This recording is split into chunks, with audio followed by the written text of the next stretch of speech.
Execute ஆகும்போது சம்மத process வந்துக்கணும். சம்மத process வந்துக்கணும். நம்ம அடுத்தது வந்து என்ன பண்ணணும், அதை வந்து அனுப்பணும். ரைட், அடுத்தது வந்து ப்ராசஸ் எக்ஸிக்யூஷன் வந்து என்ன பண்ணணும், நம்ம வந்து எக்ஸிக்யூட் பண்ணுறது அனுப்பணும். அப்போதான் இந்த ஷெட்யூல் வந்து நாமும் யூஸ் ஆகும். என்ன பண்ணணும்னா இருக்கிற ப்ராசஸ்ல minimum execution time, that is called burst time.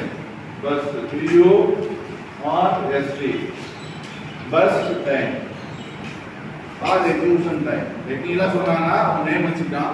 The burst time. 2 mark கேட்பாங்க. What is meant by burst time?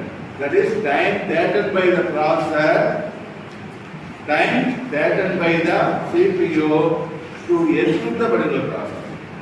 அந்த பர்టిక్యులர் ப்ராசஸ் CPU உள்ள என்டர் ஆகி எக்ஸிக்யூஷன் கம்ப்ளீட் ஆகிறதுக்கு எவ்வளவு டைம் எடுத்துக்குதோ, தட் இஸ் அதுக்கு முன்னாடியே நான் லேப்ல சொல்லியிருக்கேன். அரைவல் டைம்னா என்ன, பஸ் டைம்னா என்ன, டேர்னர் ரன் டைம்னா என்ன, what is PTAT, turn around time அப்படின்னா என்ன,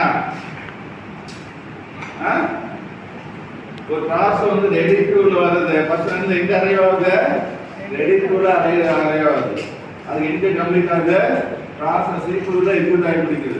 ரெடி க்யூல அரைவ் ஆன டைம்ல இருந்து அந்த ப்ராசஸ் கம்ப்ளீட் ஆகிற டைம் வந்து எவ்வளவு டைம் எடுக்கணும்ன்றதா, ரைட்டா, ப்ராசஸ் வந்ததுல இருந்து ப்ராசஸ் முடிகிற வரைக்கும் வந்து எவ்வளவு டைம் எடுக்குதோ, that is called turn around time. That is simply called as completion time. completion time. ரைட்டா, ஒரு பர்టిక్యులர் ப்ராசஸ் வந்து ப்ராசஸ் ஆகிறதுக்கு ஃபர்ஸ்ட் ரெடி க்யூல வந்து வெயிட்டிங் பண்ணணும். அந்த வெயிட்டிங் ரைட்டா, ரெடி க்யூல வந்து அதை வெயிட் பண்ணி ப்ராசஸ்க்கு போய் அது எக்ஸிக்யூட் ஆகி முடிக்கிற வரை எவ்வளவு டைம் எடுத்துக்குதோ, that is called turn around time. TAP. APனா வந்து அரைவல் டைம். அரைவல் டைம்னா ப்ராசஸ் வந்து ரெடி க்யூக்கு வந்து எந்த டைம்ல வந்து அரைவ் ஆகுதோ, that is called arrival time. ரைட்டா, வெயிட்டிங் டைம்னா another one is WT. What is WT? Waiting time. Waiting time na அந்த பர்టిక్యులர் ப்ராசஸ்ல ரெடி க்யூல எவ்வளவு நேரம் வெயிட் பண்ணுது. ஃபர்ஸ்ட் வந்து புரியுதா, ஃபர்ஸ்ட் வந்து CPU என்ட்ரி ஆகும்போது ஃபர்ஸ்ட் ப்ராசஸ் வந்து ரெடி கேம்சர் சர்வர் வந்து என்ன ஆயிடும், சென்ட்ரல் ப்ராசஸ் போய் எக்ஸிக்யூட் ஆகும்.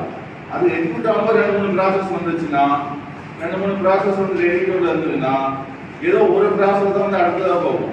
ரிமைனிங் 2 ப்ராசஸ் என்ன பண்ணும்,